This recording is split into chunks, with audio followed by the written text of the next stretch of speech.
Still great, huh? Yes. Okay.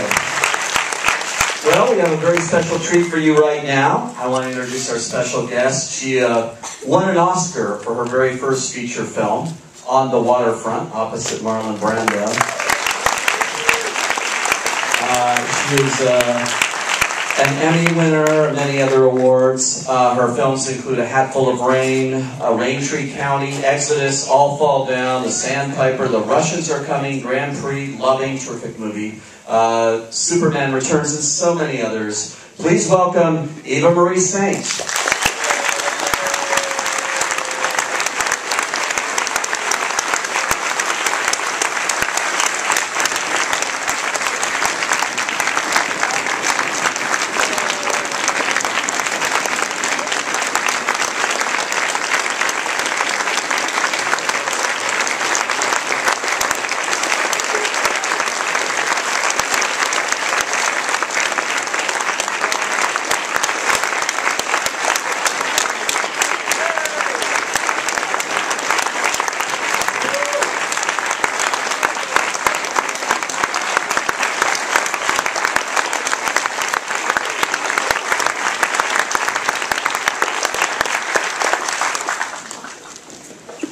Well, I know you came in and you saw about the last 35, 40 minutes. I'm just wondering, when you look at a movie here 51 years after you made it, it still holds up beautifully. It's a good movie. I really love this movie. And it is strange. I've seen it a few times at festivals. But I had such a good time making it. And he is everything that you think he is, ladies and gentlemen. So I wonder if they're really going to be happy ever after. And I just wonder, because I suddenly realized he could be a mama's boy. You think about the beginning of it. Mama this, mama that, gotta call mama. I guess I'd work it out.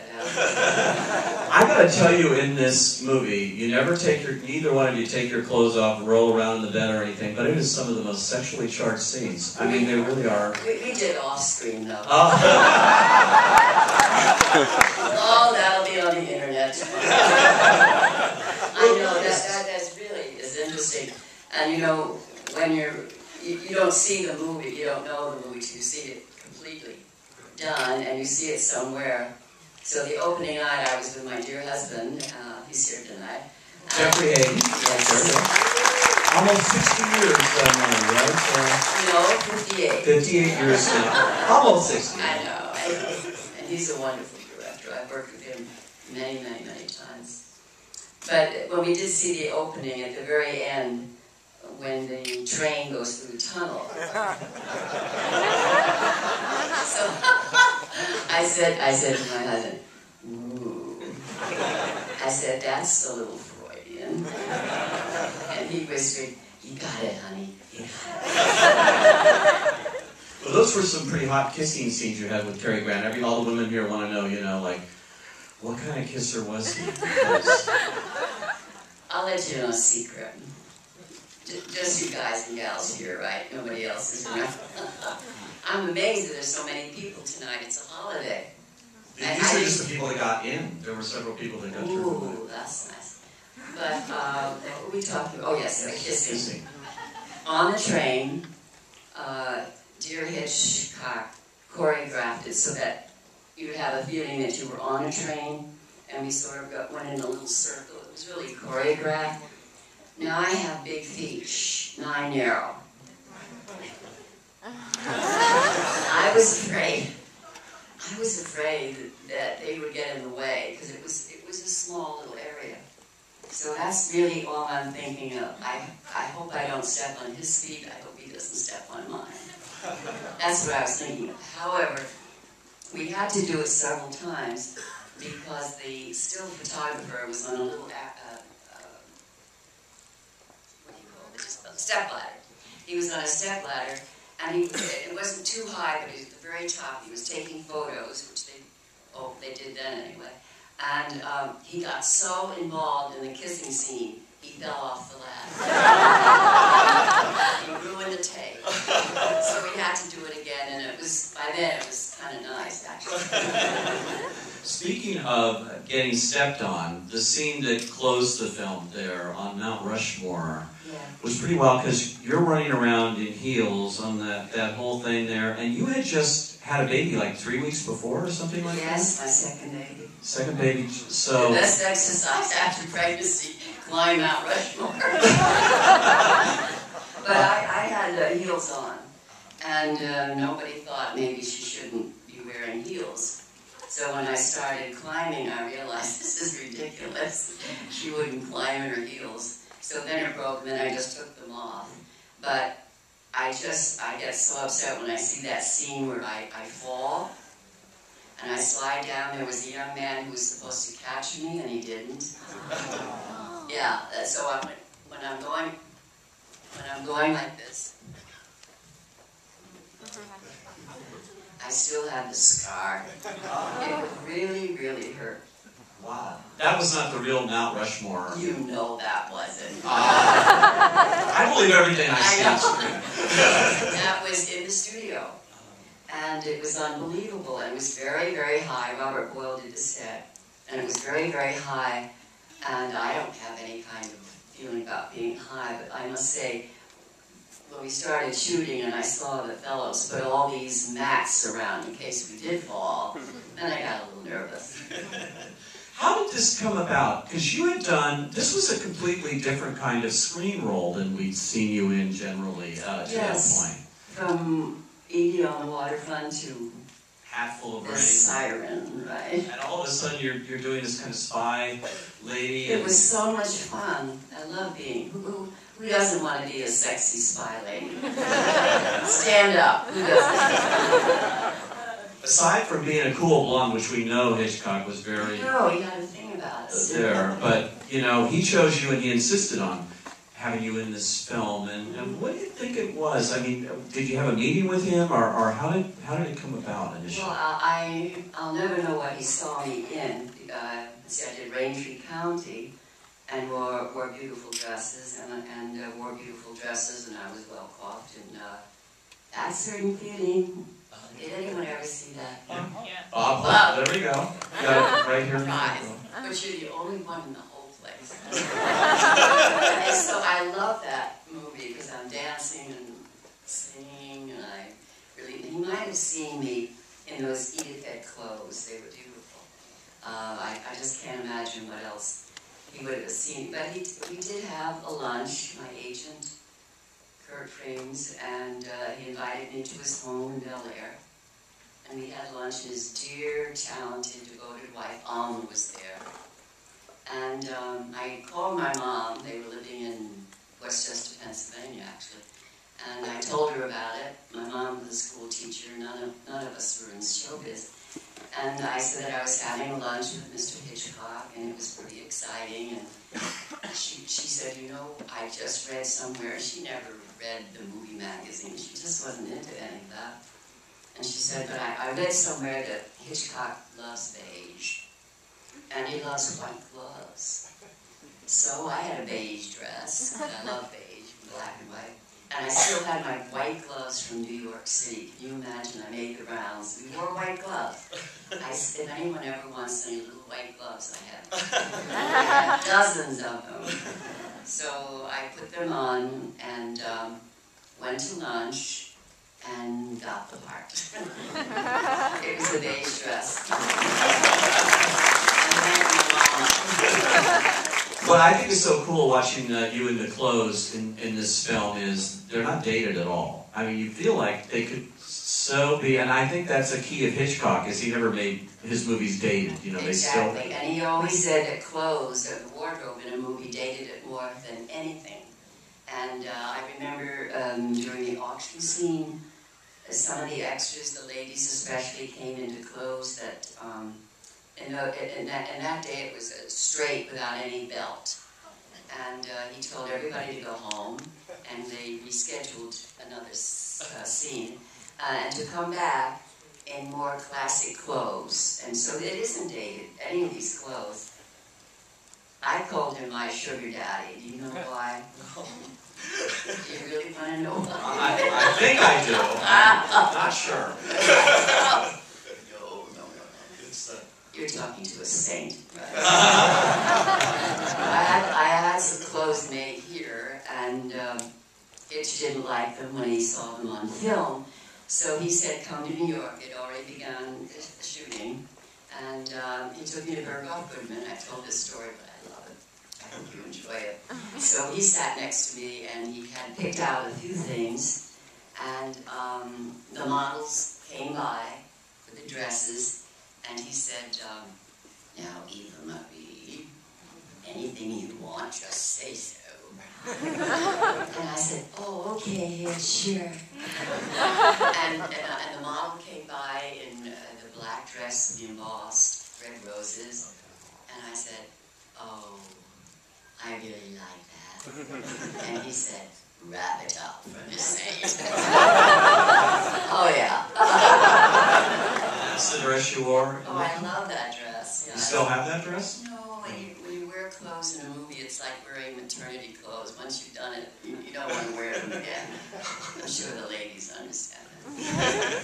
Beautiful. Now, I got to ask you as a director, because Hitchcock's known as a guy with storyboards, everything is thought out. I think they spent a year working on the script and things. You're from Actors Studio. You have a way of working. Did it jive immediately with Hitchcock? Did you find him to be a good director? Was it something like... That's interesting because he really didn't give actors direction. Is this really working? Yeah. Thanks. He didn't really give actors direction the way, say, Kazan would, who talks to the actor quietly and very specifically. And no one ever knows what he's saying to you. I mean, I digress for a minute. In On the Waterfront, I had a slip-on, and Marlon Brando, if you've seen it, and you better see it. God's sake. There's nobody here that hasn't seen On the Waterfront. You're movie lovers, right? And I was having trouble with that scene because I was in a slip, and I'm Quaker. I mean, really. And I'm sort of shy that way. And I was having trouble with that scene. And Gadge just comes over quietly. And no one heard this. Now you're all going to hear it. But he just whispered in my ear, Jeff. That's my husband's name. And he knew Jeff. And that's all I needed in that one little moment. And then I wasn't embarrassed. And I took all those feelings and gave them to Marlon. Now, Hitch didn't do that at all. He gave me some instructions. He said, lower your voice, don't use your hands, and look directly into Cary Grant's eyes at all times, which wasn't difficult.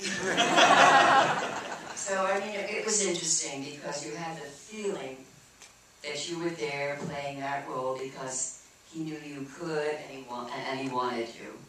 And it just gave you all the confidence in the world. And he treated me like the leading lady. At one time, he saw me with a cup of coffee. I guess I drank coffee then. In a styrofoam cup, and I was in that red dress, black and red dress. And he came over to me and he said, Miss Saint, I don't think you should be drinking something from a styrofoam cup wearing that dress. And you're the leading lady. And I said, ooh, sorry about that. And he had someone bring me a china cup, a china saucer, and he said, now that's the way I want you on the set. But you know, he was so right, and so specific. I had some little ruby necklaces. This is a very wide theater. It's hard to get everywhere. But I had a ruby necklace, and he needed some more to match. And he said, sent a lovely lady in Chicago looking for that one ruby to to match the rest of it. But he cared about your hair, your lipstick, everything. And I love that because it helped. I've never played a spy lady. I'm not a spy. Maybe I am. I see that and I think there's a little spy in me. I could be a spy lady. Now what was I talking about? How he cares about the idea of being a real spy lady really turned me on. Talking about your hair, so he actually worked on your hair too? Well, yes, specifically told everybody what he wanted, so that the external things, especially in a role like this, were so helpful. I mean, if I had another director, I don't know how it would have turned out. But I was always impressed that he was a funny, warm, heavy-set teddy bear. I mean, he just loved people, and he was so relaxed on the set and knew exactly what he wanted to do. It was, you're right, all the storyboards. He came on the set. They said there was little editing because he just took those shots, and the movie was the way he saw it as he looked through the camera and took the shots. I never worked with anyone quite like that. And he had the same people around him, musicians, Robert Boyle, who did that incredible set. Robert Boyle's art director just died recently. Yes. He was 100 years old. Well, how about that? Yeah. And finally got his Oscar when he was 99. They gave him an honorary Oscar, which was great. Because when you look at the art direction here alone, I mean, it's just amazing. Well, you know the scene when we're rushing very end into the airplane, and you see that beautiful house in the background. That's a scrim. That's not a three-dimensional house. Well, they would do things like that now, wouldn't they? But we're talking 50 years ago. Oh my God. I just never thought of it. I mean, 50 years ago.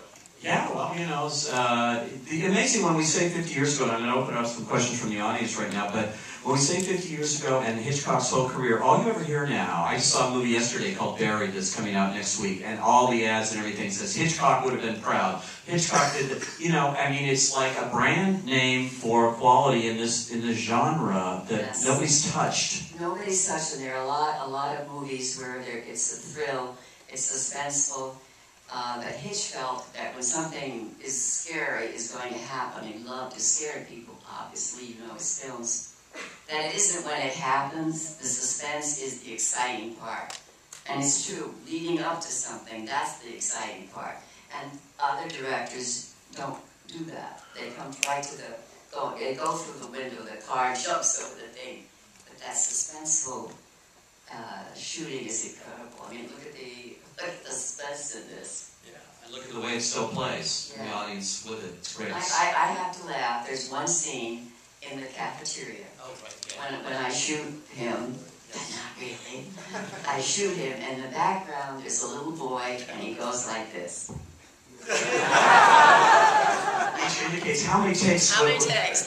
Several. You know why? I had a hard time with that gun. I never, just psychologically, I probably did it 4 or 5 times, and the young man, worked with me. But just the idea, it was hard for me. Well, it's hard to shoot Cary Grant, too. No. No? No, it was just hard. Anyway, we did several takes. So the little boy sitting at that table knew the gun was going to go off. Now that's incredible to see that in the film. You must see it again. Maybe we'll just play it again. Roll it. And no one knows why. Now my husband feels that we were only there that one day, one night at Mount Rushmore, and maybe a Hitchcock saw it and said, "Oh my God, we can't go back.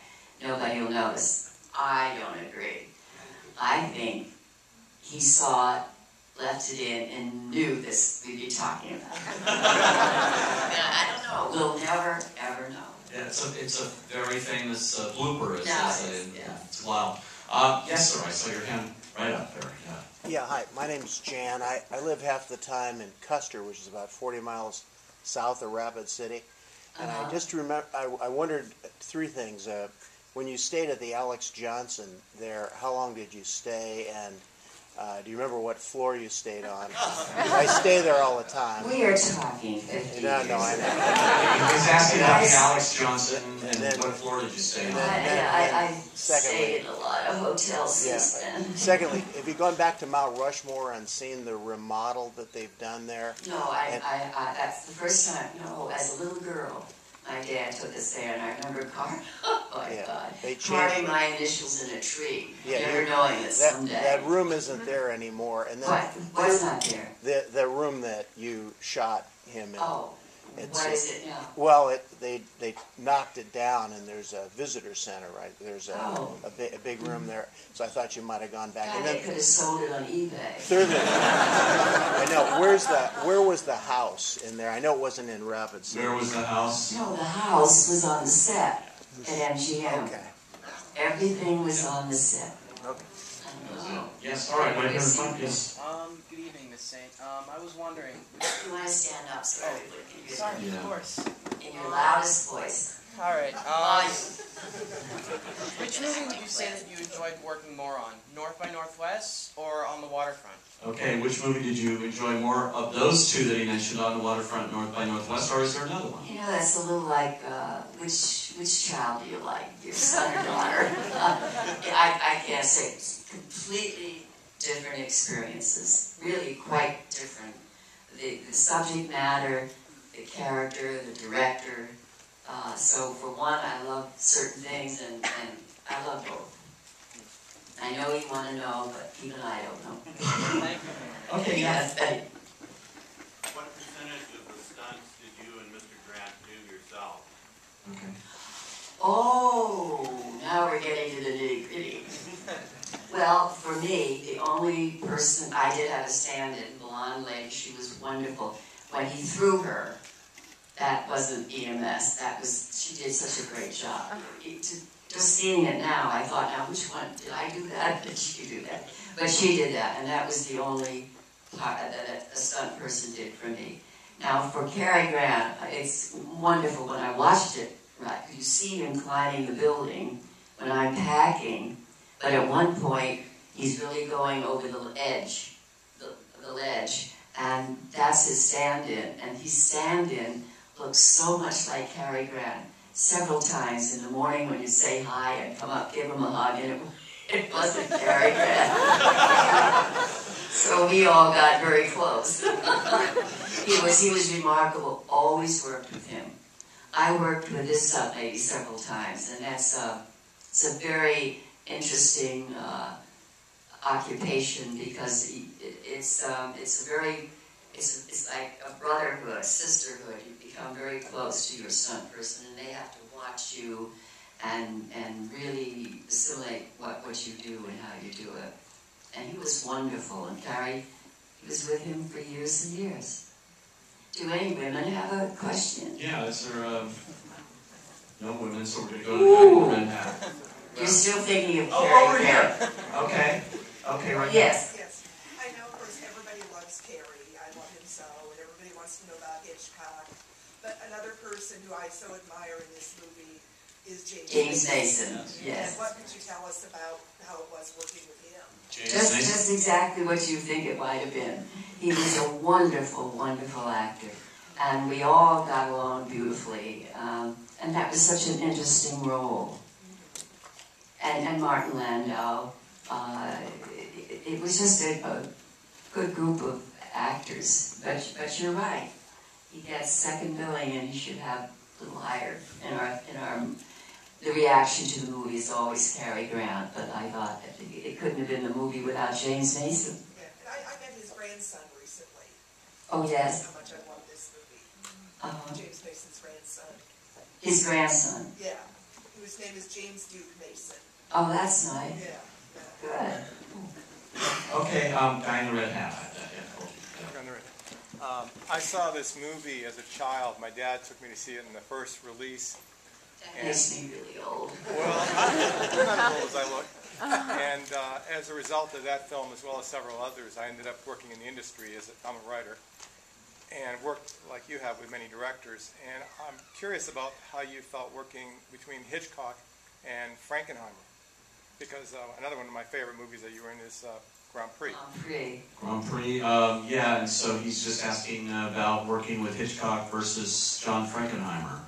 The difference in direction, how Yeah, Frankenheimer... well, you know, that was, that movie had a huge scope to it, with all the racing, the drivers, and Frankenheimer had a very big problem beginning with it, because it was just so, we went all over the world. I took both our little kids, at the time they were little, and they saw the world. We just went everywhere with that movie. But he had everything all worked out. I loved working with him. It was a different kind of movie. But he directed me in All Fall Down, which is one of my Incredible. favorites. That's a great. Well, you've seen them all. You're throwing applause.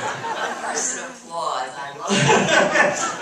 Bill, right Okay, here in the that front doesn't row. take All Fall Down, Warren Beatty, Angela Lansbury, Carl Malden. Brandon Thewilde. It's a great movie if you haven't seen that one, and a lot of people haven't seen No, it. how many have you seen All Fall Down? Here. Okay, well, that's a pretty good number, but the rest of you have to... Didn't you like it? Didn't you like that movie? Oh, Echo. Echo from Toledo. And I went to Bowling Green State University. I didn't live in Oh, what? Who's from Bowling Green? Bowling Green, You're just teasing me.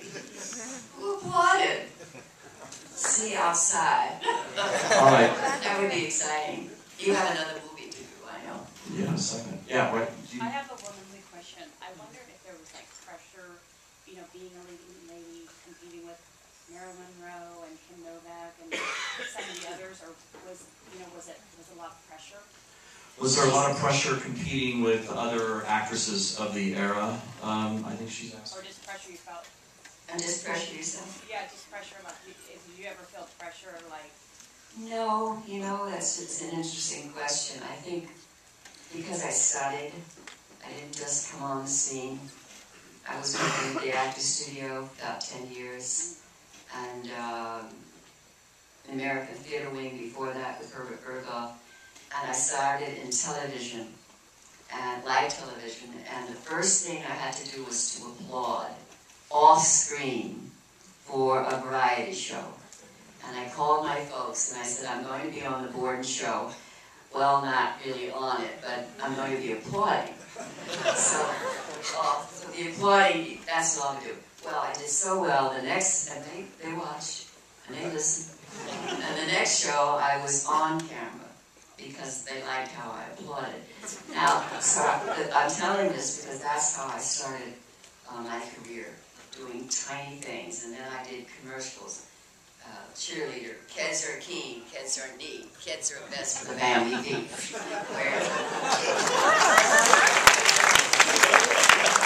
I've been a cheerleader in high school. Everything you do in life. Do you want to be an actress? I have done work, yeah. Yeah, and you feel pressured. Are Yeah. you studying? Yeah. Milton Costales. Oh, he's wonderful. I never worked with him. Yeah. But you reach a point where you don't. You love it. You feel everything that you want to give, you do in your acting. You love the audience. They feed, you love them. Hopefully they enjoy it, get something from you. It's a wonderful profession. I wanted to be a school teacher and change my major. So no, I don't feel pressure. We got time for two more, so I'm going to take someone way in the back. Yeah, there you go. That's you. Yeah. You'll have to talk louder and stand up, please. I just want to say, you look amazing. You're an inspiration. Thank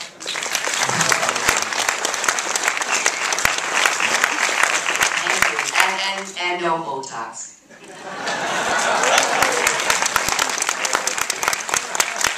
I have several friends I do not recognize. I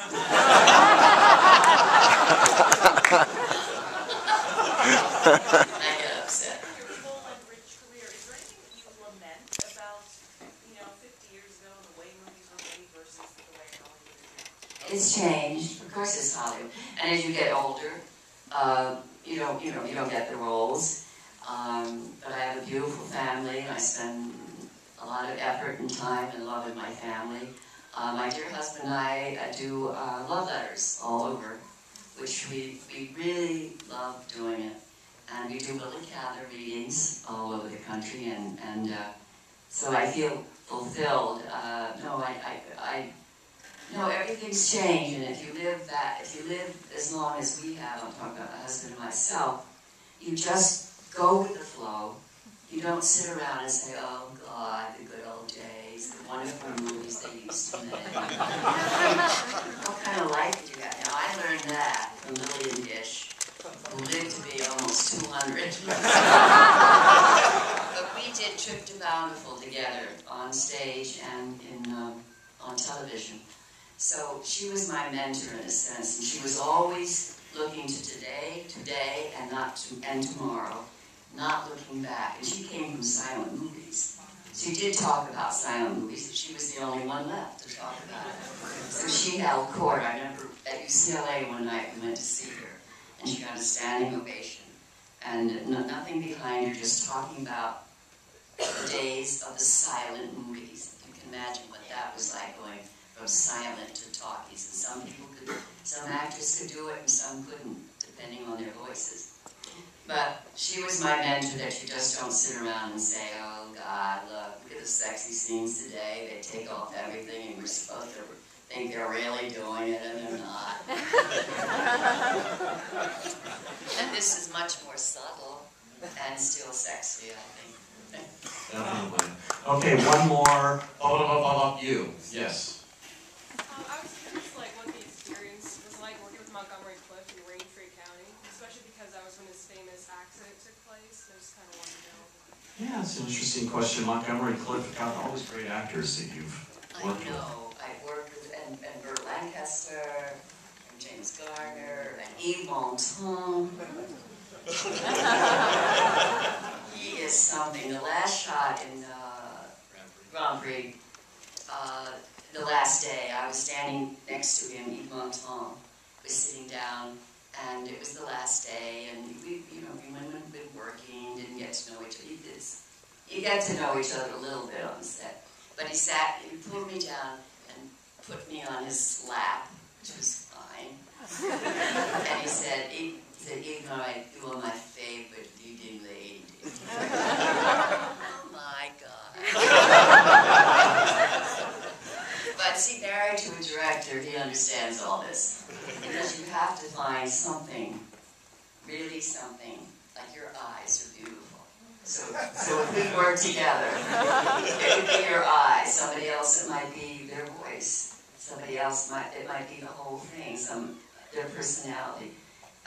You always have to find something. And Jeff helped me with that. He said, when you do the love scenes or when you're working with a leading man, find something and it works. It really does work. And Montgomery Clift, she was asking, because he got in an accident in the middle of shooting that. Oh, yes. Raintree County, I guess. Yes, and it was very sad. He couldn't work long days, so that it went on and on and on, that shoot. Because they almost shut it down, but they didn't. He was interesting. He was very, very shy. Very shy, but he and Elizabeth Taylor were very good friends. And one day I invited him to have lunch on the set. That's when you had beautiful dressing rooms.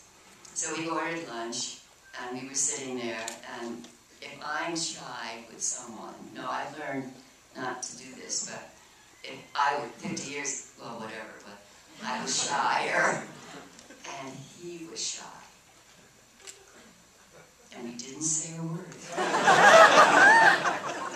Until the lunch came in, and then we were occupied with eating, and after lunch, didn't say a word.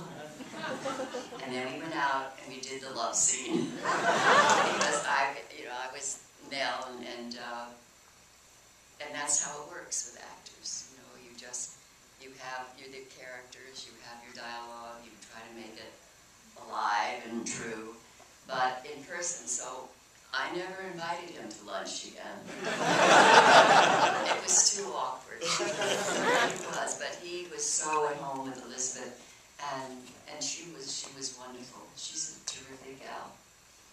Well, I could talk to you all night, and I have on other occasions too, and you're just great. And Before we go, I do want to say that we're going to take Eva Marie Saint up here, so if you just stay seated till we can get her up into the lobby, that would be great. And please, let's all put our hands together for Eva Marie Saint.